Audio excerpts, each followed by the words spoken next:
Hey guys, what is going on? Welcome back to my Robinhood portfolio.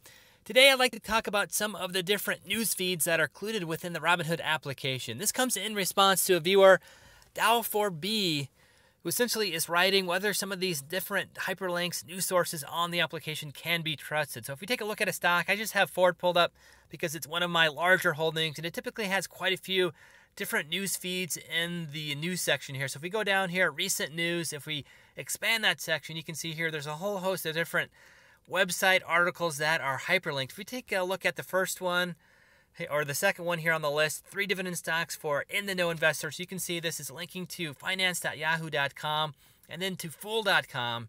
You can see here an article that is written by a particular individual, and typically these all have at the bottom there kind of a statement about whether or not the author holds this stock, and if they are, what their philosophy is with the stock. If we take a look at another hyperlink here, Ford sales, seekingalpha.com. Again, this is another website that is on the hyperlinks quite frequently here. Fool.com, Seeking Alpha. Another one would be thestreet.com. Here's another Fool.com article here. If we keep going down, I think there will be another article from thestreet.com, if I remember correctly here. But a lot of different websites are hyperlinked within the account here. This is just a finance.yahoo.com article here.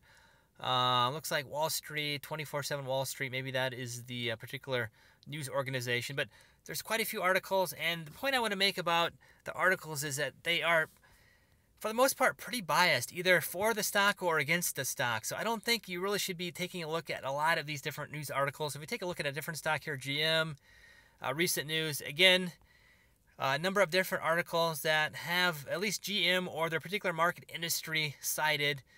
Tesla is a very, very popular topic with a lot of these particular news feeds, especially with the automotive stocks here. 3 high-yield dividend stocks for daring investors. So a lot of these titles are catch-worthy, making you click on the particular links here. Then again, these are all particularly biased articles. All of the articles that I read on this particular website, I don't think really should be trusted to that high a degree. They're kind of fun to read, but I wouldn't necessarily be taking what they say as a reason to buy or sell a particular stock. It definitely gives you some ideas what's going on in a particular stock or market industry, but for the most part, they're more for entertainment from my perspective. I don't think I would necessarily be taking these into consideration if I'm going to be jumping into a stock or if I'm going to be selling a stock off. One particular stock, one of my financial stocks, has a class action lawsuit against it. But again, this is somewhat kind of Fox News-worthy, makes a big deal out of a story that isn't really that big of a deal. Let's see if we can't find one of those news stories here. At one point, there was essentially a news article every day from a number of different lawyer groups that were essentially trying to solicit holders of this particular stock to contact him to be part of a class action lawsuit. Got to be quite annoying, to be honest. But each one of these stocks here has quite a few articles about them. But again, I don't trust these particular websites. Nothing negative against the websites. They are for entertainment for the most part. And a lot of the articles are simply from individuals that I think are contracted with the particular company. They may pay the particular author $20 or $30 per article, is from what I understand how these different websites work, like Fool.com, Seeking Alpha, thestreet.com, so on and so forth. But very biased. Do not take a look at those for making decisions on your stocks. So if you go through each one of these stocks, you can see here, for the most part, has a news article on them. But I don't take a look at those. So going back to the viewer who asked the question, no, I would not take that information as a good, reliable source of information. It's kind of like looking up medical diagnoses on Wikipedia, for example. I would go to your doctor. I would not be looking up on Google or Wikipedia how to treat yourself on a number of different diseases. And likewise, I would not be taking a look at some of these websites that I would equate to essentially are Googling these companies. And you really don't know who is writing these articles or what the trustworthiness of the individuals writing the articles is necessarily. So again, going back to the viewer, I don't trust those articles. They're fun to read if you have your phone open during work, or if you're commuting on the subway, on the bus, something like that.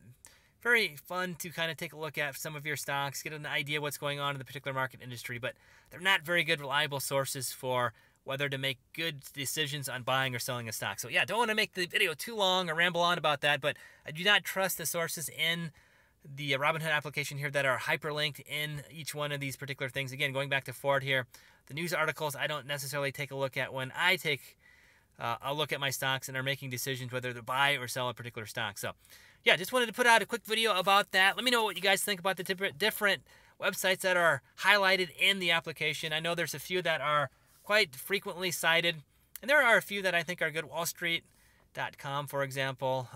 There's a couple other ones that are not coming to the top of my head here right now, but there are a few websites out there that give very good information in a non-biased way, or they appear to be in a non-biased way, but a lot of these particular websites that are hyperlinked in the application here have kind of clickbait titles, very provocative titles that make you click on the stock, but are essentially written by people that may have a bias for or against a particular company. So yeah, just want to quickly talk about that. Let me know what your guys' opinions are of the websites on the application. And kind of with that, I'll end the video. As always, if you guys enjoy my videos, feel free to like, share, and subscribe.